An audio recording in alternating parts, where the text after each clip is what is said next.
Hi, guys. This is Daniel Alexander Cannon here on the Supernatural Show with, of course, my co host Shannon with Soul 7. And we also have a special guest today. Ray is with us. He's been on here, actually twice. He was with Shannon during the tour and the talk of the Tudor House. And he was also here once before and told one of the supernatural stories that has happened to him in his life. And he's going to be going into a couple of other stories here in just a little bit. But first, we're going to ultimately be we're going to take a look at something you guys are going to find very interesting, which is the Sistine Chapel, at the Vatican. And you know how we've talked about on here, we've talked about the hairy people, like Esau was in the Bible and a few other characters in the Bible and some of the ones that were considered to be mighty men and giants. So what we're going to do is we're going to look at something that me and Shannon ran across the other day. And when we were doing the Beyond the Veil Bible study event, which I'll show you some information on that here in just a minute. But we were studying Nimrod and why his name is what it is. And of course, you get off into a bunch of other rabbit holes looking at things. And we ended up in the Sistine Chapel because I remembered that they had the hairy men shown in the Sistine Chapel that Michelangelo painted in the back end of the chapel in the area that's considered to be the Holy of Holies of the chapel. And right behind the crucifix that sits in the chapel, there is a cave that you can see, and we're going to show you some images of it. But strangely, this cave is apparently the only thing left out of a 3D rendering that was produced, where somebody went in and took all the photographs of the entire place inside, and then they stitched them together into a 3D imagery, which you're going to see here in just a minute. But first, before we get into all that, let's check in with Shannon and see what in the supernatural is going on. Hello, guys. I had a lot of fun looking through lots of pictures of the Sistine Chapel and came upon some very interesting evidence to show, as Daniel had mentioned, that the hairy people that we endearingly call Sasquatch or Sabe seems to be right there. And we did find it quite odd that it wasn't in the 3D rendering. So take that for what you will. But other than that, just getting prepared for Thanksgiving and having a good old time here with Ray. We're going to do some work on a script here today. It'll be a lot of fun. So. Yeah, we're also going to talk about that a little bit too, which is the script that actually Ray is writing for either a movie or miniseries that he's hoping to get produced. And we're going to be discussing that, or Ray's going to be discussing it mainly because he's the one that's involved with it. And he also is potentially, I hear, maybe going to have Ernest, what's his last name? Ernie Hudson. He was the Ghostbusters. Yeah, he's probably most well known from the Ghostbusters, but has been in probably 50 or 100 other movies as well. Not like we're promoting Hollywood in any way, shape, or form. However, Ray, what he's working on is a script that is based on truth and reality, and from what I understand, some of his experiences in his life, and on a subject matter that we're not going to be able to talk a ton about the subject matter too much on here today because of specifically YouTube has rules about that subject matter and it getting your videos and sometimes your channel go poof. So we're going to have to be careful around that, but we're going to be talking about the script and what's going to be going on and how Shannon's going to be involved and some other things like that as well. And but first, let's say hi to Ray for just a second, and then we're going to show the Sistine Chapel and the images we're talking about with the hairy people in one image and missing in another image.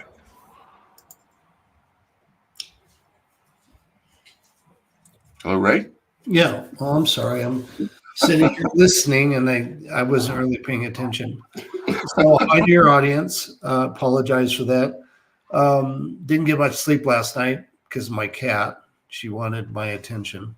So, a little bit on I call it Manacle Hunt. It's a script I wrote, and basically, it's fictional characters with truth to the stories. So if one of the networks or whoever picks it up, you have the name. It's actually registered now.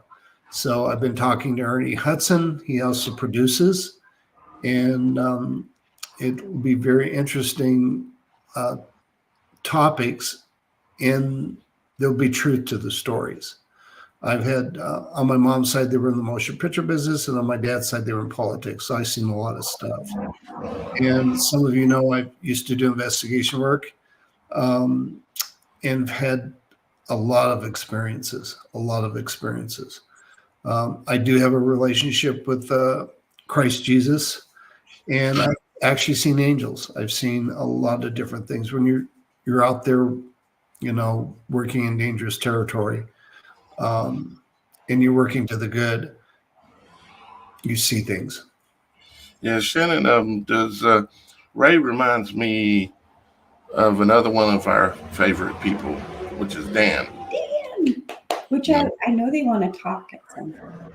Yeah, I'd say it reminds me of him, well, in multiple ways, actually, but one way is that the number and level of supernatural experiences he's had in his life, and also that Dan, Dan called me this morning and I couldn't even answer because it will be an hour conversation if you get on the phone with Dan, which is fine because I love talking to Dan, but I couldn't do it this morning, so I had to text him and say I can't talk right now, but anyways, yeah, we're going to get into all that with Ray and such. But what we're going to do first, guys, I want to show you some interesting imagery of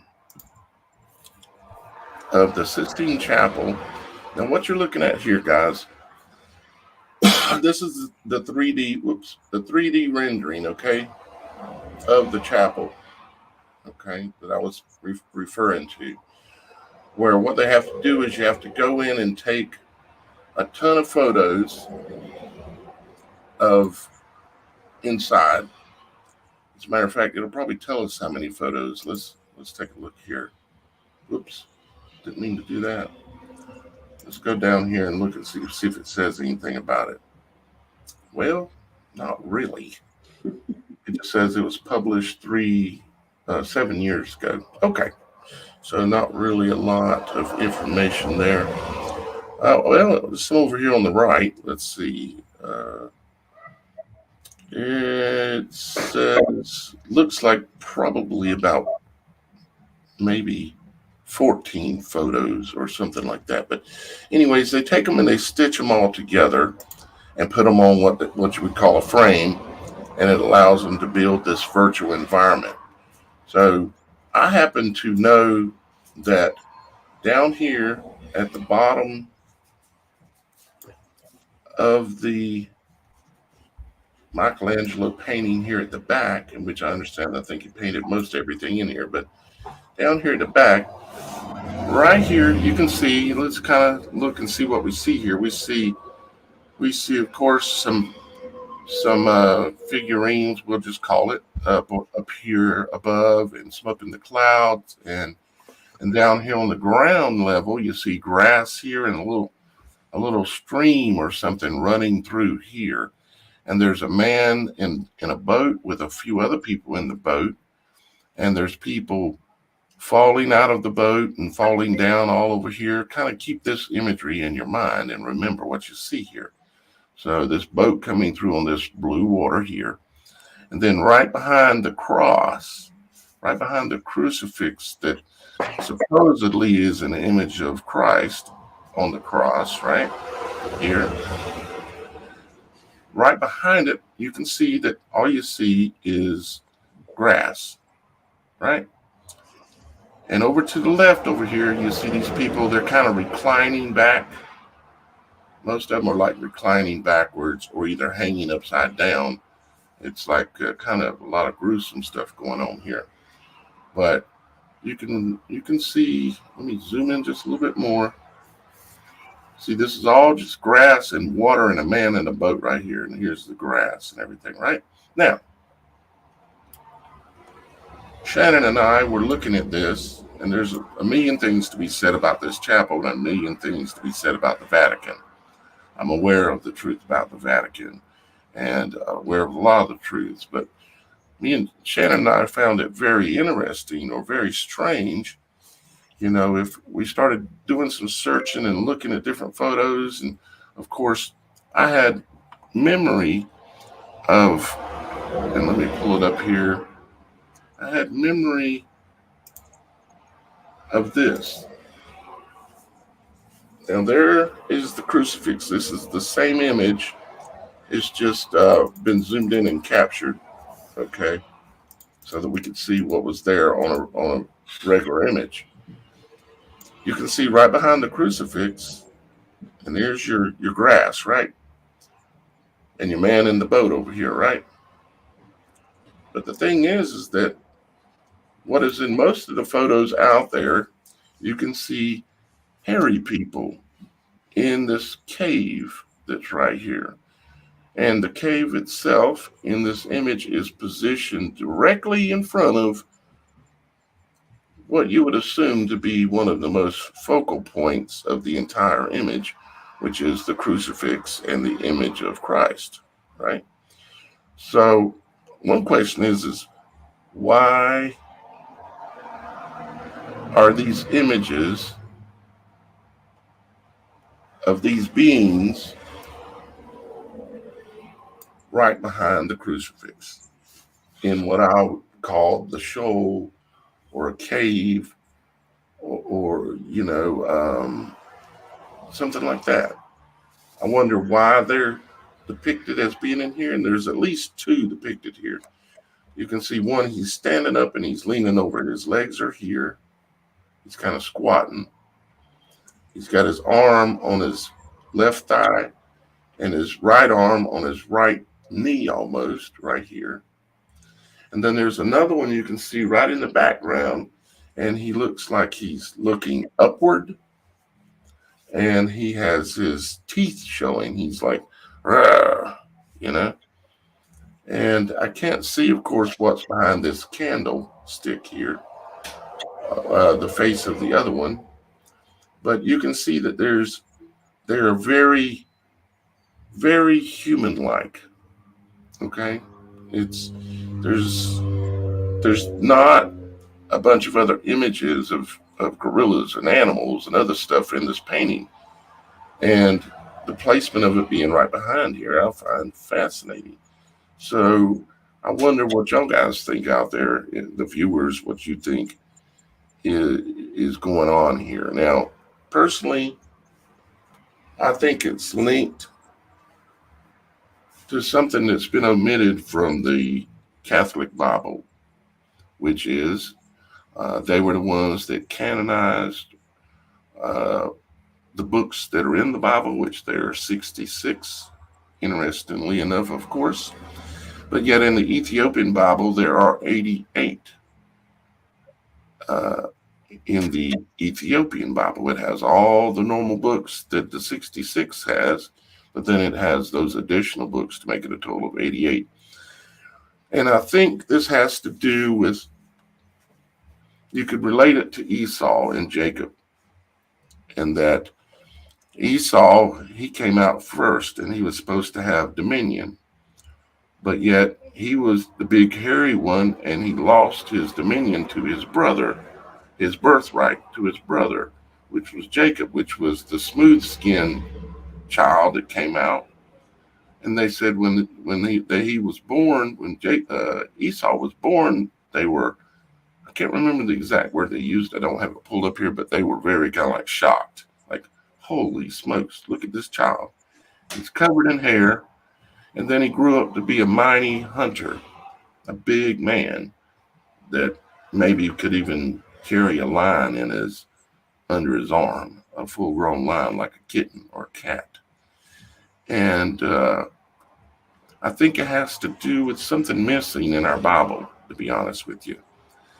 I think that, well, the Bible says that when Esau and Jacob were born, that they were to be the head of two nations, that Esau was going to be the head or the father or the beginning seed of one nation, and that Jacob was going to be the head, the seed of another nation. Now, there's pretty obvious meaning there that these hairy people, they were either all killed or they still exist today. And I happen to know that they still exist today. And they live mostly in the woods all around our country and literally most places all around the world. And I just find that story fascinating. And now that I've hogged up all that mic time, Shannon, what are your thoughts? Well, I am in agreement with you, and of course, I know most people are aware that the Vatican holds the largest, most extensive library that is hidden to the public, and I do find it quite fascinating that it's obviously there in the actual painting in the Sistine Chapel, but when the 3D rendering came out to the public in that manner, it completely hides the fact that that is even part of that painting, which just kind of brings out, more questions. And what else are there? Makes you think of the word conspiracy all of a sudden, don't it? Somehow, some way, because they removed the image here. It's gone. Mm-hmm. So who did that and why? And is it still in the chapel, or do we have some kind of Mandela thing going on here? Well, there is the one antique drawing that I sent you that shows too how far back that particular part was in there. So it's been there more than likely since obviously the beginning. And I'm not sure if it's been taken out because a lot of these photos that we went through on Getty Images still show that it exists. But Now, this image, you can see three. Right. Notice, Shannon, there's three here in this image. Mm-hmm. And I find it interesting that all the appendages on the altar is covering up the details in that particular part of the painting. And again, this is telling you that you can't trust a lot of the things that get put up on the internet and the new technology that they're putting up there, because there are things that are being omitted to the public that they don't want you to know or see. So say 10, 15 years from now, when someone looks these things up, they're going to automatically go to something along like this with the 3D image and really believe this is what it is. There must not be anything else, and take that for face value. But really, it's hiding truths that they don't want us to know. I can almost look at this image here and see almost what looks like repeated loops right here. Mm-hmm. And that to me would say somebody use some kind of a tool, because you can see another one right down here. Use some kind of a tool, and they went in and they edited, of course, this image, and they used a copy of what's called basically, when you're like in Photoshop and stuff, you can take an image and you can take a copy of a little spot, and then you can just dab and paint over what's there. So it's like they took like little piece of the picture there, and then they just covered over it for some reason. And let me pull this other image back up real quick.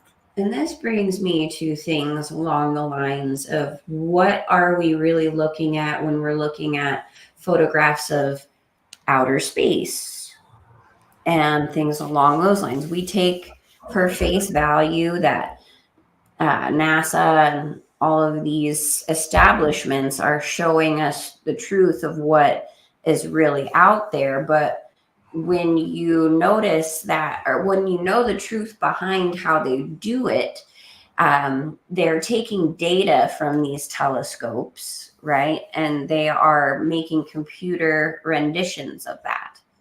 So are we really seeing the truth or something that they want us to see and believe as truth? And I just think it's kind of an important thing to think about in a lot of aspects, not just things that are being shown out with outer space, but now we're seeing that, paintings, artifacts, all those kinds of things are being altered, whether it's the Mandela effect or it's literally them covering up things or making up things for us to believe the narrative that they want to push. And also, the Vatican does have its own telescope. And what is it called? Lucifer. Yep. So that's the acronym for it. Yeah, that's the acronym for it. Lucifer. Mm-hmm. I wonder why they would do something like that. Can I say something about UFO? A UFO? About Okay. UFOs. I'm going to give sort of a simple technology how they operate, because I know people from NSA, NASA, CIA. You take two U-shaped magnets and you put them together and they draw to each other real quick. If you flip them, they repel each other. All right. So the basic idea, the toroidal fields reverse. Yeah, they push apart. Exactly. So the object it's a little bit more complicated than this, but the simplistic explanation for a UFO round disk is three tops, one inside the other. So you have the outer, you have this inner, and you have the center. And they turn opposite of one another with a magnetic field. That's why you'll see them sitting there, not going anywhere, because they have this magnetic field. And then they do the magnetic field opposite against each other. And of course, they're in control of it to direct the ship in any direction they want. Like, right. Yeah. So that's the simplistic. I understand what you're saying, and yeah, you're actually correct. It's called a geo. What is it the airplanes use? A gyro. Yeah, like a gyro. Gyroscope. Yeah, like a gyroscope. That kind of thing. A gyro, not a gyro. A gyro. But the complicated part of it is to keep the beings inside, where they're not smashed up against the wall. They go with the craft without, being killed. Here's basically what you're talking about. That's the trick. Yeah. The thing. And if you have used the right materials and the right power behind it, it creates its own levitational space, is what it does. It no longer reacts to the toroidal field that our world is surrounded in. It creates its own space, very much just like a tornado in a way. A tornado, like a tornado, what it does is it spins, and it's spinning so fast, and the atmosphere around it is energized, and it will levitate trucks, anything, especially metal, like a train or truck, big trucks. People wonder how these trucks are floating around in the air, but they're not in the tornado. It's because of the levitation capability of a toroidal field, which is what Ray is talking about here. And a gyroscope is a good way to describe it. And this is also described in Ezekiel as Ezekiel's wheel. And this is the way that angels travel inside of a toroidal field like this, a wheel with inside of a wheel. Now, it's not exactly like this. Of course, this is a gyroscope. Theirs is all light, and there's nothing mechanical about it. And they travel within those toroidal fields like that. But yeah, exactly. I'm not. So our government has the technology. I had somebody, I'm not going to name names, live with me for about a year. And that individual, we have ships. And Oh yeah, we have I've ships. So if you see a ship, is it them or is it us? I've That's the seen. question now. I've seen a ship that was the shape of a triangle. It was as big as a football field from one corner to the other, and it was sitting about 200 feet above the tree tops, and the trees were say 100 feet tall. And I was out one night at about 10 p.m. It was dark. It was in the fall, about this time of the year, as a matter of fact. And I seen one. Well, first I didn't realize what it was. I just seen this light in the distance in the sky. And as I started getting closer, I could see that the lights were blinking, and there was 2 or 3 of the lights. And as I got closer, I started to realize this is something not normal. And then we happened to get lucky, and it wasn't moving very fast. And so we were able to catch up with it on the road that we were on and pull over, jump out, and I actually filmed a little bit of it. And it was dead silent, made no sound, big as a football field, sitting right in the sky. And If it and makes you feel any better, I experienced the same thing. Except the ship actually had 2 prongs that came out, don't know why, with balls at the end of the prongs. with balls, that's the problem. Yeah. Just I didn't. It was too dark to see a lot of detail. I could just tell it was there, and I could see it had a light flashing on each corner of the triangle. And I believe I've also seen a smaller version of one of those one night down at the beach, but I'm not positive. I know I've seen this one, the big one. And it seen me because I jumped out and started filming it with my camera, and it stopped. And it rotated 360 degrees, and then it just smooth as ever just started moving back off in the direction it came from. So I jumped back in the car and chased it. It was only going about 15 miles an hour. Obviously, it could go much faster, but it was only going about 15. And I chased it and went past it and got out in front of it, what I felt like was in front of it, and stopped at a store. And there was this big field with all the trees gone that I could see back towards it where it was coming from. And I was standing there watching, thinking, okay, it should be here any moment. And then all of a sudden, here it comes. I can see it. And it's coming straight at me. And I thought, oh, it's going to fly right over me. And it was freaking me out. And all of a sudden, it just, smoothest thing you ever seen, was just started rotating. No tilt, no nothing, just rotated slowly. And then all of a sudden, sailed off at a 90-degree angle from me. And, you know, my hand on the Bible, I seen it. And I did a video talking about it. I imagine some of the people here have heard me talk about it before and seen the video that I did a few years back when I seen that. So yeah, there's some amazing technology out there for sure. And see, bringing it back to that whole thing of what is the narrative they're trying to push, if these things are created by the government and most likely been given to humanity through demonic means, this is the way I have understand it, but they want us to believe they're extraterrestrials, and the government is right alongside. And remember, in Nazi Germany, right, they had these flying discs. They were like bell-shaped, and Werner von Braun, if I'm saying it correctly, he was here with Project Paperclip and has headed up NASA and all of these things. So they've had this technology at least since the 30s and 40s. They're bringing it out here through our governments and things along those lines, putting out this narrative of extraterrestrials instead of what it really is. And again, they want you to see these things and believe the narrative that they're pushing. And I can vouch. A good friend of mine's dad worked for NASA, not NASA, Area 51. And he come home, and a couple times I talked to him, but mostly he talked to his son, Kurt.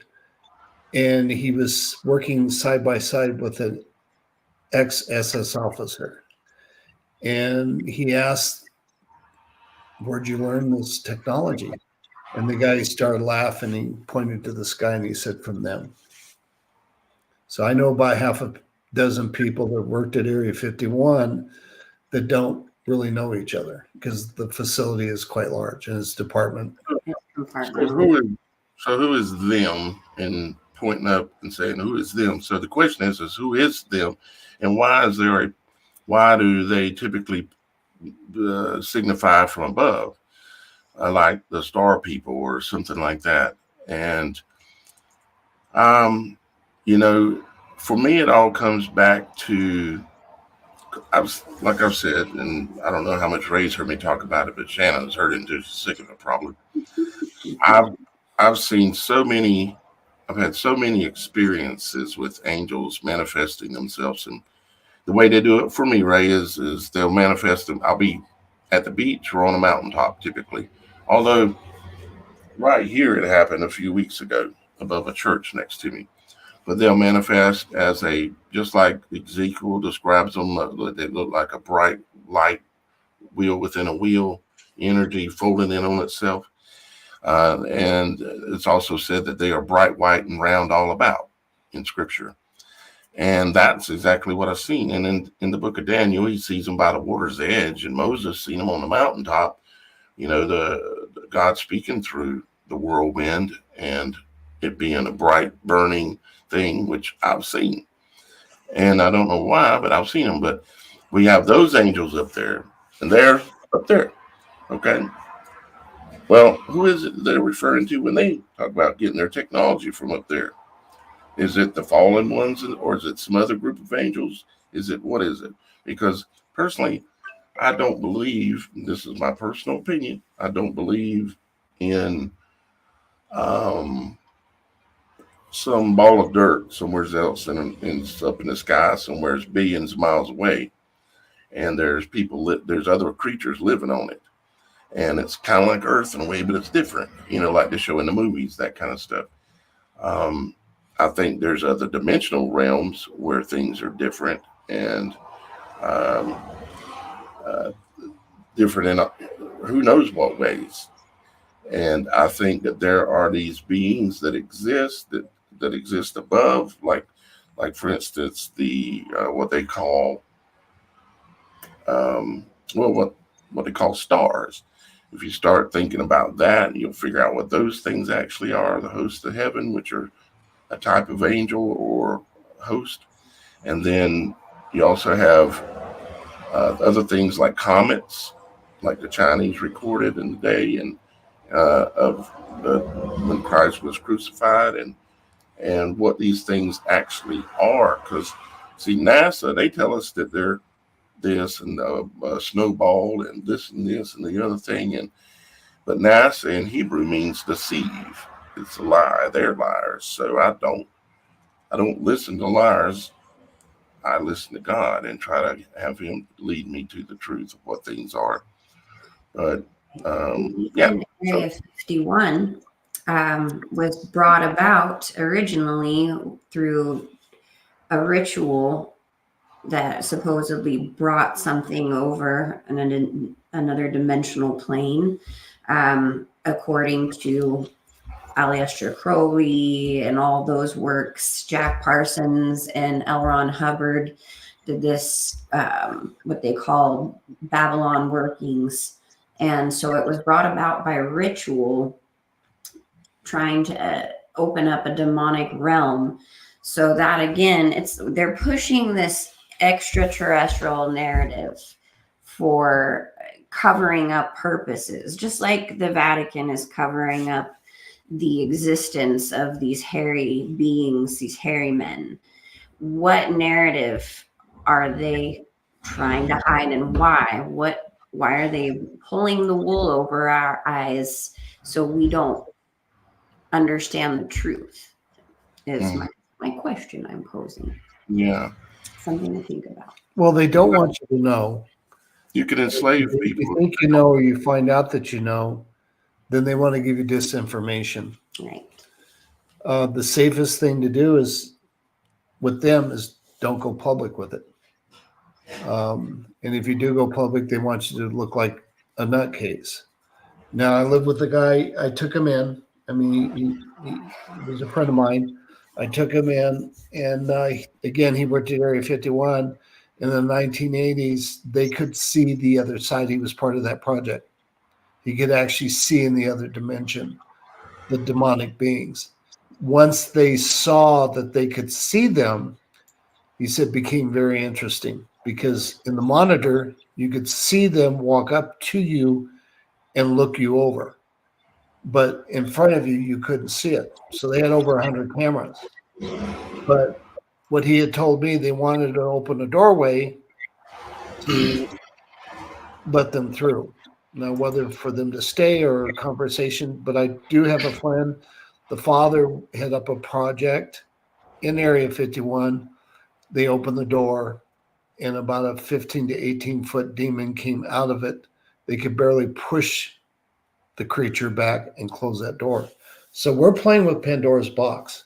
We're playing with things we should, and you have to understand these people are looking for power. They're looking for a position to really, my ex wrote Live forever. anything on Hitler. She was a history buff about Hitler. So I heard it all. But Hitler, basically, the Nazi movement was a cult. It really was a cult. The Jews were used for human sacrifice to spill blood. That's why Hitler said we're going to reign 1,000 years. So that whole movement, Operation Paperclip, like Shannon said, was 16. I think it was more than 1,600. Brought over, given new positions. The guy that headed up the OSS came to the president and said, these people are not murderers of the Jews. And he brought over 1,600 SS officers that were murderers and gave them new identities in the CIA. What a perfect cover. What a perfect cover. Because they were interested in genetic engineering, human making the super soldier. And again, I have mentioned before on the show that Holocaust means burnt offerings. So that they didn't call it mass genocide. They didn't call it the many different things they could have called it. They specifically put a connotation of ritual within that. And, let's just mention that Werner von Braun had worked with the guy with the mouse, who did the mouse ears and all of that. America's seemingly favorite realm of entertainment for children. Why would the Nazi regime have anything to do with child entertainment?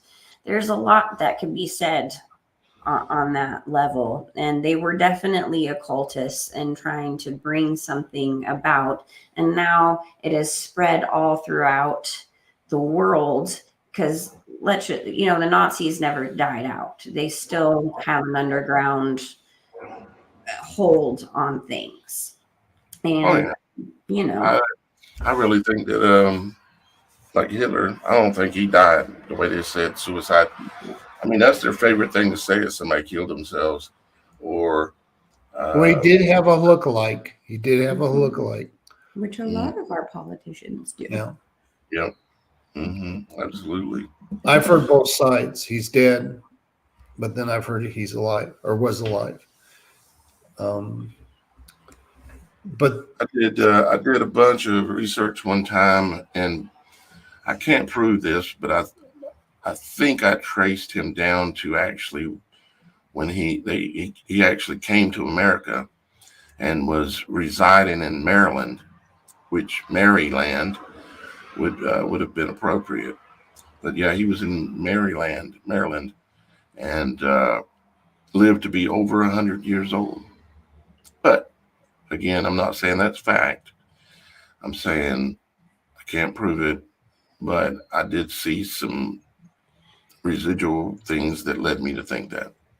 But you never know what really happened. But I can tell you this, that all the wars that have happened, whether it be World War I, World War II, all these things like that, they were all manipulated, controlled from both sides, and really just a genocide in themselves to destroy a group of young men, but at the same time then control everybody else back home. And it's really pretty simple once you have enough knowledge to understand what's going on in this world. Well, you have to understand, you may think when I did investigation work, you have to think like they think, whether you believe it or not. You get rid of that. You have to think like they think, then you understand the crime. Right. Yeah, And my boss, she actually was teaching law enforcement occult crimes because they didn't have a clue. The McMartin preschool, I started in '83. The McMartin preschool is when Ted Gunderson came in with my boss. She was involved in that after the court hearings and everything, and he found evidence. But the reason I think that was blotched up, people said, oh, it was covered up. No, I think it was just blotched up because they didn't understand what they had. They didn't understand the extent of the crimes, and it didn't make sense. These kids telling weird stories for that time. Well, I'd like to bring up the alien abduction stuff a little bit. Just there's a lot of parallels with ritualistic type things, and there's usually government involvement in some way, shape, or form. If people in their experiences are seeing science, guys in lab coats, they're seeing humans working alongside of things. They're talking about underground bases a lot, things along those lines. And I think that there is a reason they're using it as an alien abduction instead of telling the truth of what it is, because they want to get, again, that false narrative. Like I'm thinking, of course, fake alien invasion along those lines, instead of, the pit opening and the fallen ones returning and that kind of thing. I don't know if anyone has ever heard of Dr. Carter, but please look her up, because even back in the 80s and 90s, they were discovering evidence that things like virtual reality was being used, certain types of technologies that they had that we only know about today or we see in the movies that were apparent even back in the 80s and 90s. And there's a lot of parallels to, again, Nazi Germany, all of these things, underground bases, and this false narrative that we're getting told on quite a large, grand scale. Right. You Let said something. me say something in my investigation. They're really trying to create a whole generation, a whole nother army, another belief to literally take over the world. That's what it comes down to. To enslave human beings. That's what they want. You have a small group at the top that literally wants to control your life. In fact, when they do the things that they do, they actually get together and make bets on how many people are going to kill, being successful. That's their mindset. That's the evil that they are. Yes. They love they're narcissistic to the extreme. They love doing what they're doing. To an extreme no one watching this can understand either or even comprehend.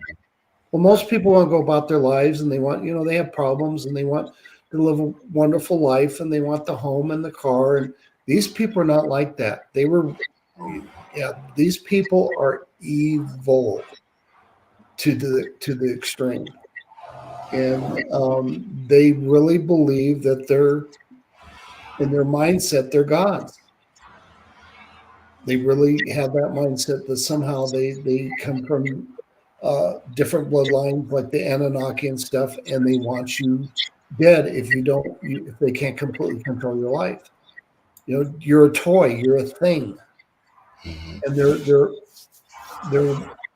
yeah, They like to play God for sure. yeah. That's I was, exactly their mindset. They I think was you're a cockroach unless they allow you to live. Okay, they seriously believe. We know about George Soros. He's actually said, you know, he hates human beings. That's the mindset. What were you going to say, Dan? I was going to say, in reference to something you had said just a little while ago about the pit. I want to help you understand, maybe not you as much, but anyone watching understand the pit. The pit, okay, what is left of the apple when you eat all the apple? The pit is left. It's the center of the toroidal form, the center of the torus, with the pit itself, the iris, actually the eye, just like the eye that you see in the background above us right now, the eye being the sun, the pit. Where did we say that when God returned, he would likely come in through the gateway when the moon moves in front of the sun, and a gateway is created at the right time, that Christ would return through that eye, that pupil.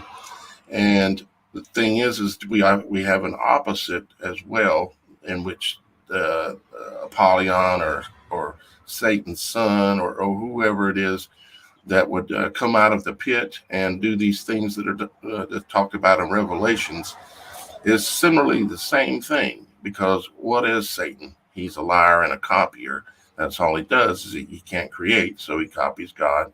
And so the pit is the toroidal field that exists in our world now. Christ is going to more like come from above, but somehow God, Apollyon, Satan, whatever, however it manifests, whatever name you want to use, as Revelations talks about it coming out of the pit, is talking about coming out of the eye of the Taurus. Now, what is CERN building over there right now? They build a star in a bottle, a toroidal field that exists just like the sun inside of a controlled man-made environment. They're building a home for something to come out of the pit and into and be able to exist in our reality, but yet still be out of our reality, where it can be there and they can control it and they can communicate with it, and it's in our world, but yet still exist in light only. Now, there's your pit. Mm-hmm. Yep. I was just going to say CERN, right? Guess where my great grandfather's from? Switzerland. Yeah. You know, it where they built CERN, a portion of it is sitting right on top or underneath where the original temple of Apollyon was. So that tells you right there that there's some interesting connections with that. Absolutely. I'm not sure if you've ever seen Childhood's End. They did like a small little mini series, I think, based off of that book. And in the film, well, also in the book, they don't show themselves to the people. They arrive, but they haven't shown themselves to the people for quite some time, except for like a handful of people that they're working with and kind of manipulating. And they say they don't want to either, that they're helping us, that they're trying to save the world in a sense, but really they're just trying to take certain things because they know that the planet is going to die. Something cataclysmic is going to happen. When they finally actually show themselves, I mean, he literally looks like the depiction of Satan, you know, and then he comes out with these two children Right. by his side, just like the statue of Baphomet. So even in that storyline, they're showing you what these aliens really are.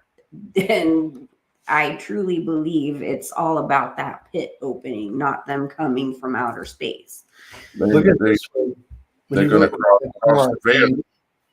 you know, we always refer to the used car salesman, you know, that's what they are. They want to sell you a lie. So they're going to tell you different things for you to buy into it.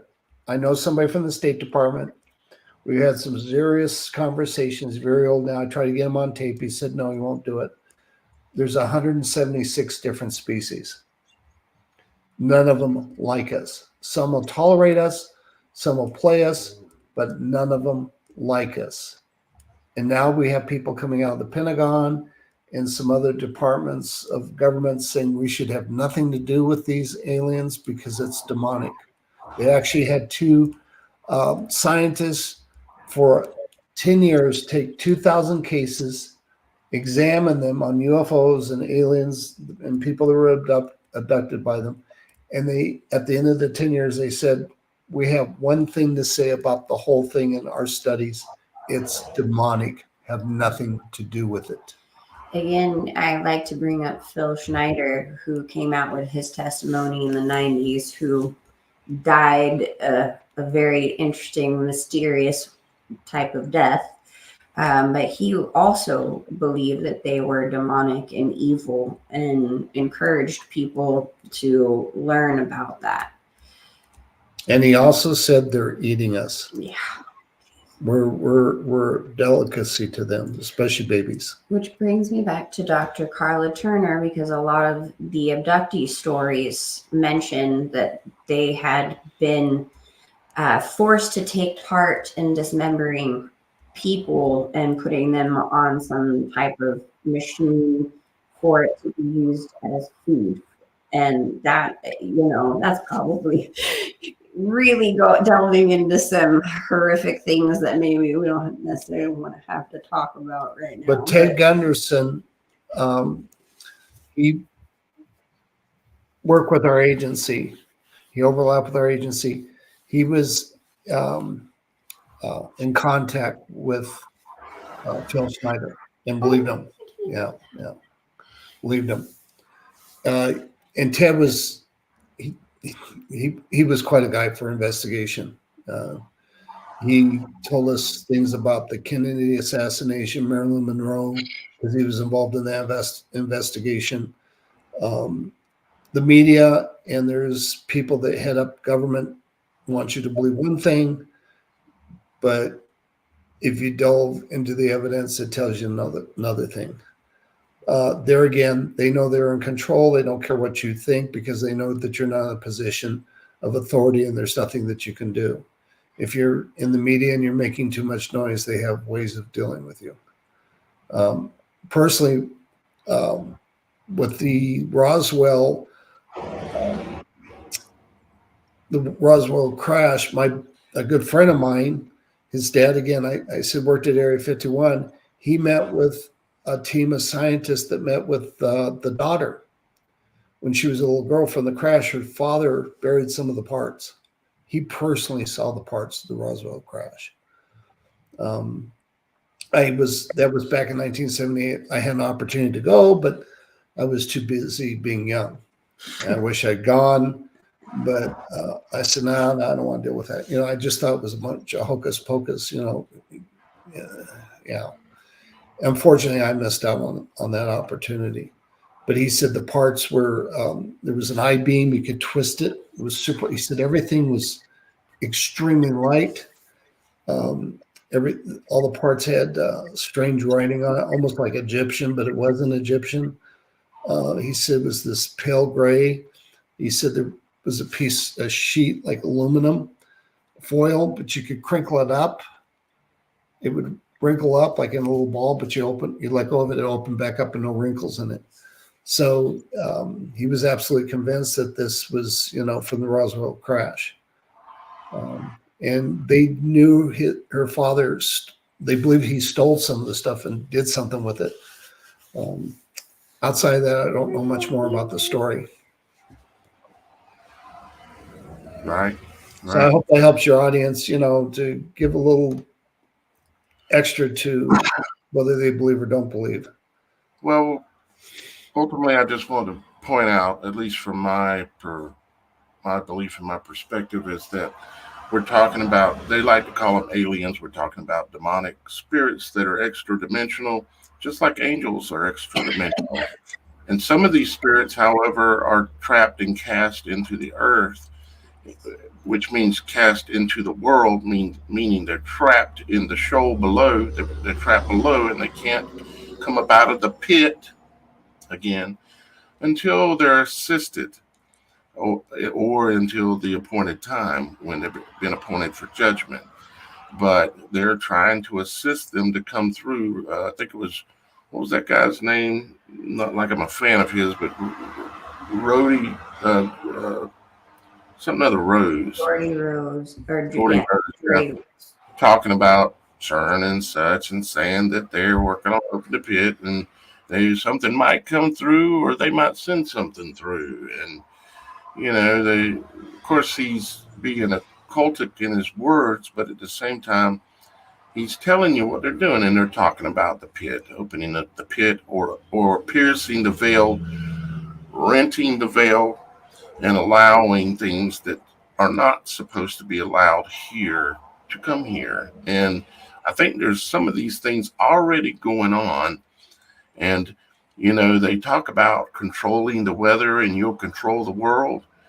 Why do you think they say that? Because they mean it in the way that I understand it. The world is a toroidal field, and if you can control the weather, you can control the world. Because if you're controlling the weather is controlled by toroidal fields. The low pressures, high pressures, hurricanes, tornadoes, it's all toroidal based. And if you can control a supercell thunderstorm and make it powerful enough, you have to realize that is a gateway. And it can allow even things to manifest across the veil, even in situations where you may have a really severe thunderstorm or a really severe hurricane. The eye of the storm itself can manifest or potentially be a gateway. Yeah, that's how it all works. I know it's hard for a lot of people, even some of the people listening, to understand this, but trust me, I've dedicated, instead of going out and making buku bucks and spending the rest of my life in luxury using my intelligence, I chose to take my intelligence and give it to a gift to everyone. And that's what this show is about. And I've spent the last 13 years dedicating every moment, 7 days a week. Literally, you think I'm kidding, but I'm not. I sleep, walk, drink, eat, and everything this. And I wake up every morning discerning the true answers behind the things that are going on in our world and how this world works. And when you ask, the Father will answer, and He has led me to so many truths. But one of the greatest truths He ever led me to was understanding that we live in a world. And people want to talk about, well, is it flat? Is it this? You're missing the point. No, it's not a ball. So whatever you want to call it past that, but it's a world. It's a toroidal field that we exist in, and we exist in the eye of that toroidal field. And the Bible tells you all about it. It says God speaks out of the whirlwind. What is a whirlwind? A whirlwind is a toroidal movement of something, air, energy, whatever. And I thank God that God has shown me the angels and brought them to me so that way I could see this with my own eyes and stand there and analyze it and learn from it. So we're not talking about aliens from another planet when we're talking here. We're talking beings and entities that can cross the veil in the right circumstances, and they're using like CERN and many other tools, Can I including. interject something here for you? Sure. So my friend, he's captain. He was top secret stuff at Area 51. He explained things to me about this kind of CERN stuff where they're opening up gateways. And I said, I have one question. What's their plan if they open up a gateway and things get out of control? What does your department heads tell you? And it doesn't surprise me. He said, we'll worry about it when it happens. they definitely kind of want that to happen. I think. I mean, that chaos. we'll worry about the chaos if it gets out of control when it happens. We don't really have a plan. The Sounds comment. about like we're trying to do things that you've never done, or at least have never successfully been done. The comment you just had up about Elon, he also talked about how they were trying to summon the demons. Even Jordy Rose even brings that up when he was talking about the D wave on that infamous talk. But, as you were mentioning with the weather warfare, that is a real thing. There are government documents that you can look up yourself on the internet that talk all about how they use weather as warfare against us, against war factions. I mean, there was a lot of talk about even in Vietnam where it rained so much. It was just kind of impossible that was a natural occurrence. And yes, they used weather to win that war. By manipulating the electrical fields, the toroidal fields within I have our to go one step farther with you guys on this. I want you to think about this. Paint. You can use paint to protect like the shuttlecraft, stuff like that. But you can also use paint to magnify any microwaves. In other words, the microwave doesn't harm you. But let's just say you paint a room with a certain kind of paint and you send a microwave into that room, it generates a heat that would kill you. Daniel has covered this before, like things about Lahaina that were mentioned and brought up about the blue roofs and the things that were blue that weren't touched and things along those lines, because color emits a frequency and they can program these lasers to either harm or not harm a specific color frequency. So this is why, and I say this to your audience, you need a close relationship with God, because he's the one that can protect you from all of it. He's protected me so many times out there in the field with miracles. I shouldn't even be here. I mean, they even poisoned me. They killed my dog. But he said, no, it's not your time. So I encourage your audience to really seek out God, to really seek and get close to him, because none of us can escape this except through God. That's right. Amen. Except through the truth, which is God, which is the word. Is the truth. Well, they are afraid of us. They are afraid of that we come together as a number, because there's, that's why they want to bring the population down and be able to control you, especially control you, brainwash you. And I've dealt with it all. I know how they operate. I know how they think. I know what they're up to. And quite frankly, they're superstitious because I didn't die.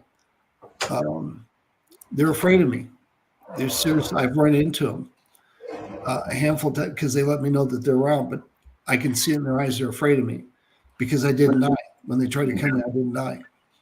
We've got a few people that are involved and around this show that I'm sure they're afraid of. Yeah. And they've shown it, but all you do is you just continue to walk forward in faith and know that ultimately it's Father's choice. Father can intervene and save you in less than the flash of a spark. You can strike a match and God can be here faster than it can even flame, because God is already here. He is within all and around all and is all. And only through loss of faith and only through choice can they acquire you or your soul. So you just have to realize that, not you, Ray, but anyone listening, is that you have the choice to have the faith and realize the things that we're speaking here are true things or not. And with that choice is a lot comes along, a lot of weight with that choice. Well, there's a price for freedom. You know, God's given us the freedom to make choice. You know, I've had people and preachers say, well, I'm going to say to that person, no, you're not. It's not your business. It's your testimony, and that's it. Amen. If they want to reject God, God lets them. It hurts him. It breaks his heart. But to have the ability to make a choice is a gift. It seriously is a gift. You And people might get upset at God, and it's like, well, he's giving you freedom to make bad choices. It's not God's fault. Mhm. How It's can you like blame? it's like letting your child go out and play in the yard. Yeah. You know they're going to end up hurt, but how else are they going to learn if they can't learn through falling down? Some people say, "Why, God, did you allow that to happen?" Use the word hate when related to God, or I don't believe in you. You want to let my son die, or you want to let this happen or that happen. It's the choices of the people that are allowing these things to happen. You choose where you are, where you go, Well, what I you want do. your Choices. audience to think of this. You make a wrong choice. You want your freedom. You don't want to listen to God. You don't want to obey his rules or regulations or however you think. But yet, when things go wrong, you want to blame him for making wrong choices. And I'll interject a little bit with that. Satan wants to control you. He wants to control your mind, take away your freedom of choice, your ability to choose whichever direction you want to go. But the ultimate love by the Father, God, is that he has given you that choice. That is love. He has given you the ability to choose for yourself and to really come to him as you through your choice. But Satan doesn't want that. So really, who really loves you? What I'm saying? At least that's my interjection. Yeah, no, yeah, all good, all excellent advice. Um, we're heading here towards the end of the show, guys. So, Ray, can you tell us a little bit about your um your script and what you got going on around that subject matter, sir? Well, I call it Manacle Hunt because it's about trafficking. That was my investigation world. It gets into genetic engineering. I have a character that it's all the characters are fictional. The stories, um, the premise of the whole script is about what's really going on. Um, yes, I'll have some stories in there that actually happen, but I'm trying to give you the bigger picture. And one of the characters I have is Axelvar. Really unique character. He's a priest. He's been genetically engineered by the government to believe that he came from another planet. When he finds out, he becomes sort of like the good guy in helping the investigators to uncover the trafficking and rescue people out of it. Again, it's kind of in the direction of sci-fi, but there's a lot of truth to the story because a friend of mine that lived with me that did investigation work worked on the X-Files. That's all I'll say about that. And he wrote partial truths in the X-Files. So he gave me some insight. I'm not a writer. I don't plan on being a writer, but I have a lot of stories. Shannon, bless her heart, she's going to get in and kind of clean it up. I want a woman's perspective to it. When I originally wrote it, because the person that was helping me was used to be a producer for National Geographic, and she's done 6 features in her background in to certain law enforcement. When she read my cases, she said, I can't do this. This is too horrible. The audience will not accept this. It's too gory. So I realized I couldn't put it in, I had to rewrite it. I had to do it so the audience can receive it. What happened with the CIA is they get people to do trafficking, catch them, then they say, you're going to work for us or you go to jail. So if you catch somebody that works for the CIA, and this is what happened to Ted Gunderson, he started naming CIA agents who were Sounds involved. kind of like the war on drugs, the way they use it. Mm-hmm. They basically tell you can't touch somebody that, whether it's a pedophile or somebody trafficking, that you can't touch them because of national security. So they're protected. I know somebody right now is sort of a friend of mine. He said, I could kill you right here, right now, because of his background and who he's with, the agency. You can't touch me. And he'd be in big trouble, but they make it go away. They make it go away. So, yeah, I have an advantage than most people because of all the knowledge and things I've accumulated through the years. I'm not going to get out there and try to convince people. You know, a lot of people don't want to see it. They don't want to hear it. They don't want, but these people eventually want to control the world. The Third Reich never died. Reich means empire. In fact, there's a lot of books. The Fourth Reich is going to rise again. The Reich's going to rise again, and you can call it anything you want, but it's a group of people that want a one world government. This has happened since Nimrod. There's different kingdoms have risen up and tried to take over the world, and not successful. God does not want that. The only one that's going to I think the periods of time throughout history that this is, we can look back biblically in some other old scripts, but really, if you look, the most interesting place to look at the topography of the world, look at the rocks, what was alive previously in this world, the petrified remains of things. When you start really looking closely at these things, you have to realize that this world has went around a number of times.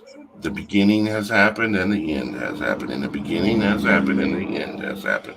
The beginning has happened and the end has happened. They call it Ouroboros, or the repeating pattern, that kind of thing.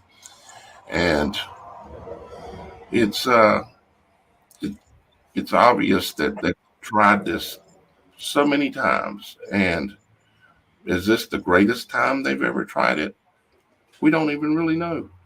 But we know that in the past, they tried to build things to heaven with like stones and other things and lesser levels of technology, maybe. But this time, they've got Elon, basically Satan's right-hand man almost. He's got the sky covered in his starlings. Star, another word for basically host of heaven. And he's got the sky covered with them, literally trying to take over heaven and control the eye of God, the toroidal field where we exist. He's trying to take over and control it, literally. Not and the Neuralink that he wants to put in our brains. Say what, Shannon? Not to mention also the Neuralink that he wants to put in our brains. He wants to link that neuro too. Right. Well, what people got to understand about the chip will change your DNA. I know people that know all about the chip, the right hand, the forehead, which the chip is kept charged by the heat of your body. So the two hottest places you have is the right hand and your forehead. And the Bible says right hand, forehead. If you go back to the Greek, it doesn't say a mark of the beast. It says they'll prick your flesh with the mark of the beast. And it'll change your DNA. Mm-hmm. Once you take that chip, you are subject to them. They're going to take over your mind, your heart, your body, your thinking. You're basically going to be a robot. And the Starlink, I'm sure, has a big part in that as well. I mean, in 1999, I was told by the son of one of the men who created the chip about all these things that were going to happen, including 9/11 before that happened and all of that, which his sister, actually, he said was very evil, is one of the head CEOs of NOAA, which, the national weather manipulator and all that. So it all kind of comes in full circle. There's a lot to be said about this mark, that this change in DNA to where you won't be able to think for yourself. You will no longer be able to have choice. You've given your allegiance to Satan, basically. But, it's interesting how we all kind of end up full circle, because we did start this program talking about the cover up from the Vatican and the Sistine Chapel with the hairy men. And I know for a fact that the Vatican and other things have been hiding the fact that there are giants and things part of the topography that we think are one thing, but really are another, that they have used, as Daniel had mentioned before, to build things. This stone might really be flesh. And so, it all kind of comes back full circle, and there's a lot of cover up with that. When you understand that you can walk outside right now and scoop up the soil in your hands, and everything that is in your hands has lived before. You think it's just dirt.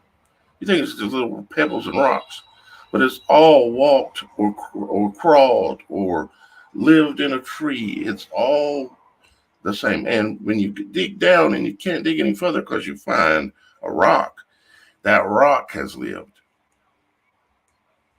When you find the earth and find this truth, I'm telling you, just found the body.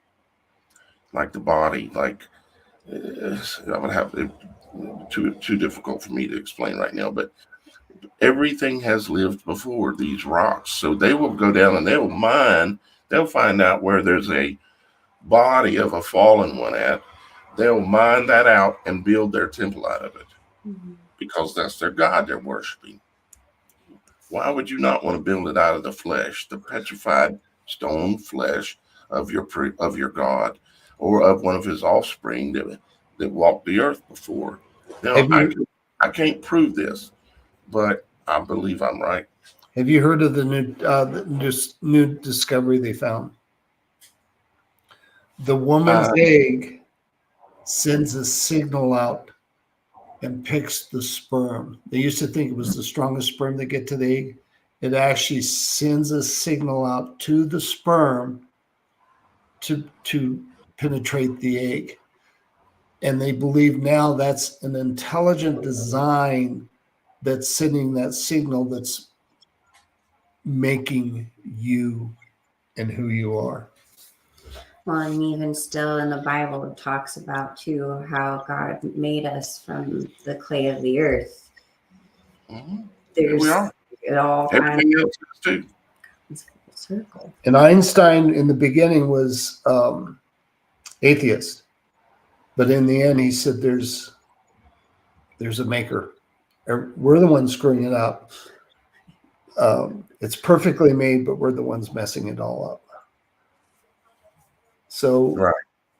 My suggestion to your audience, if you really want to know God, ask him. Tell him you don't want to lie. You want the truth. You want to follow the truth.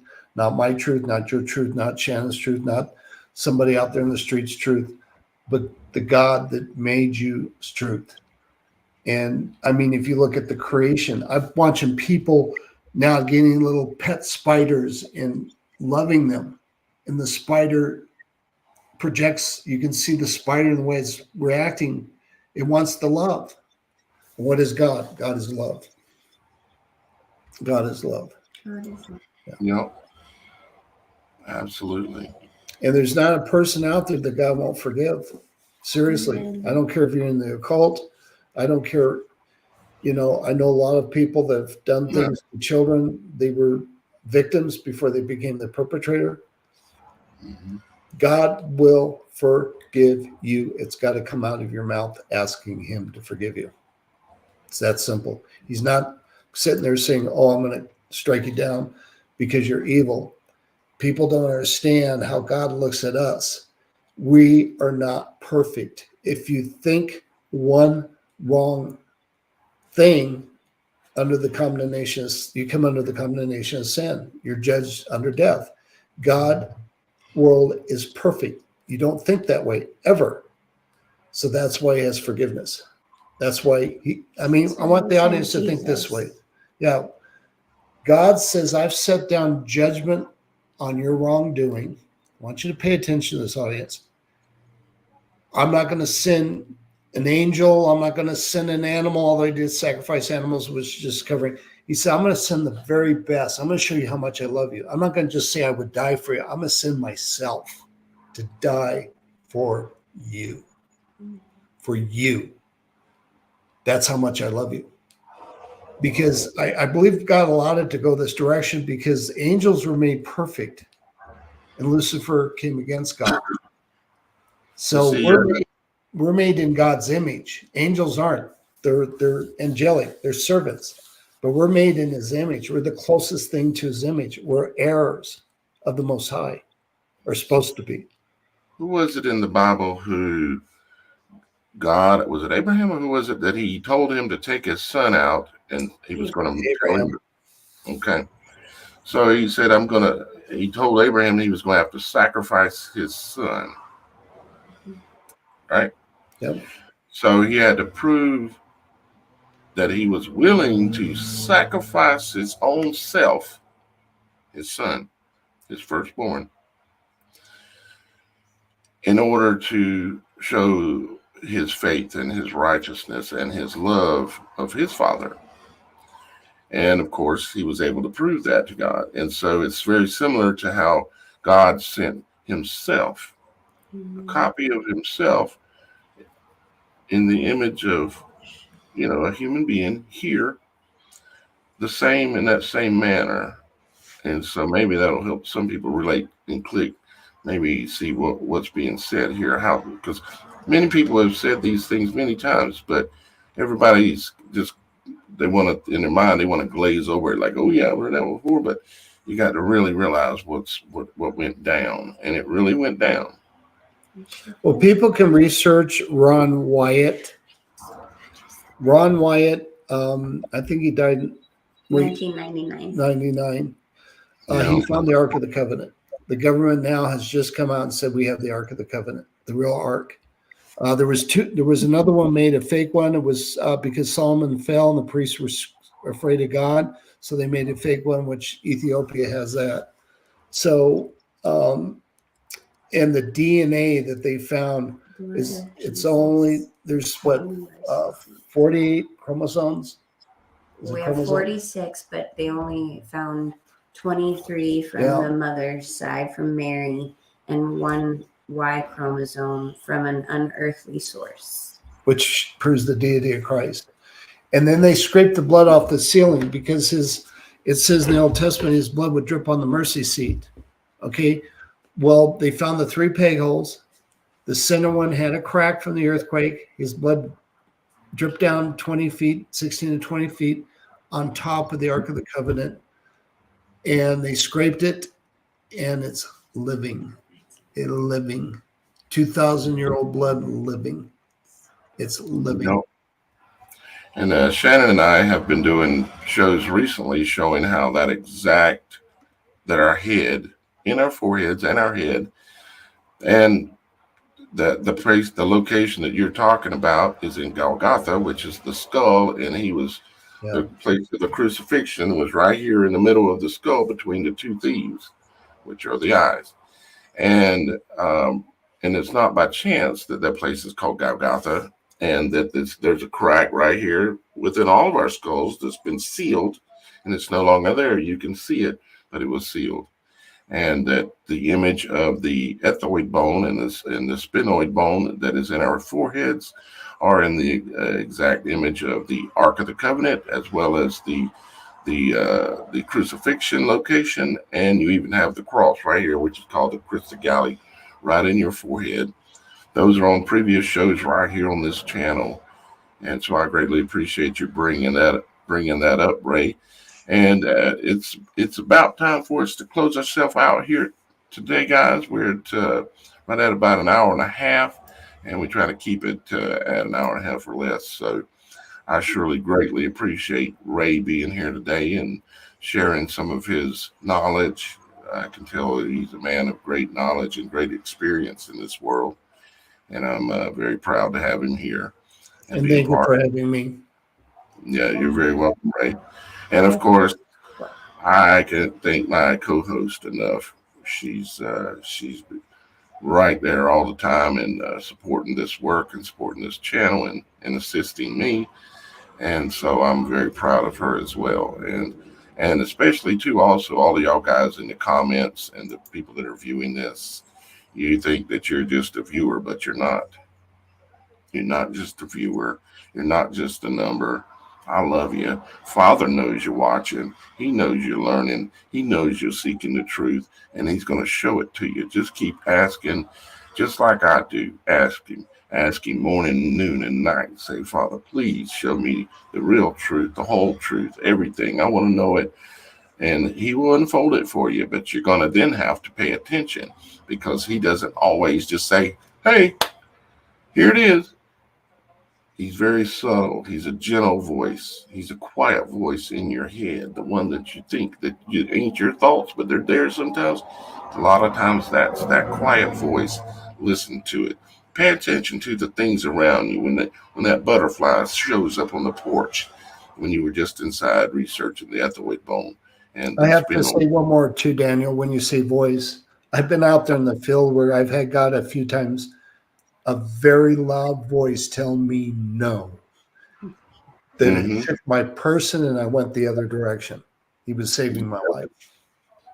He'll do that. Father has spoken either directly or through an angel directly to me before. And the words I remember boldly the most is, get up and walk out now. And I did, and everything went great because I listened to his voice. And if you ask him to speak to you and you ask him to come into your life, he will, but he's not going to force himself on you. He's a loving and caring Father, and he's going to be gentle about it.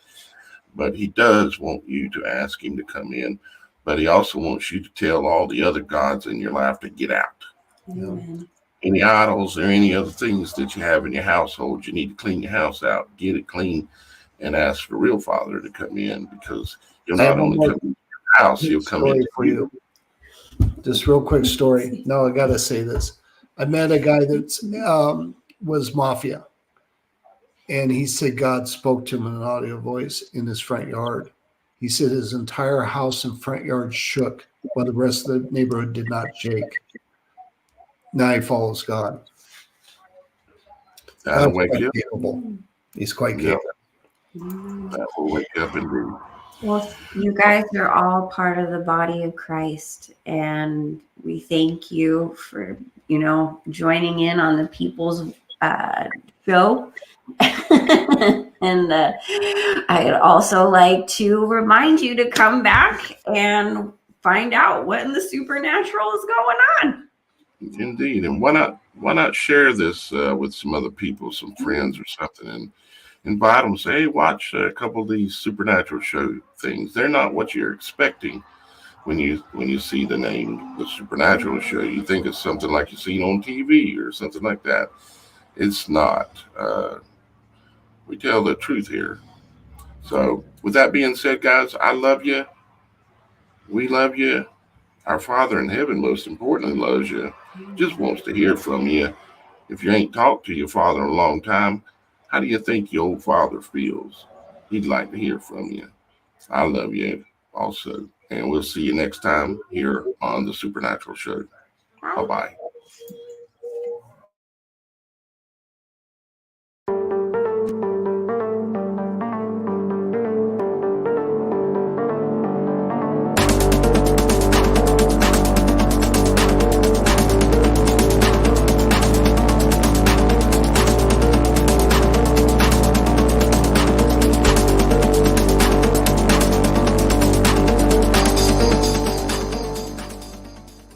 Thank you.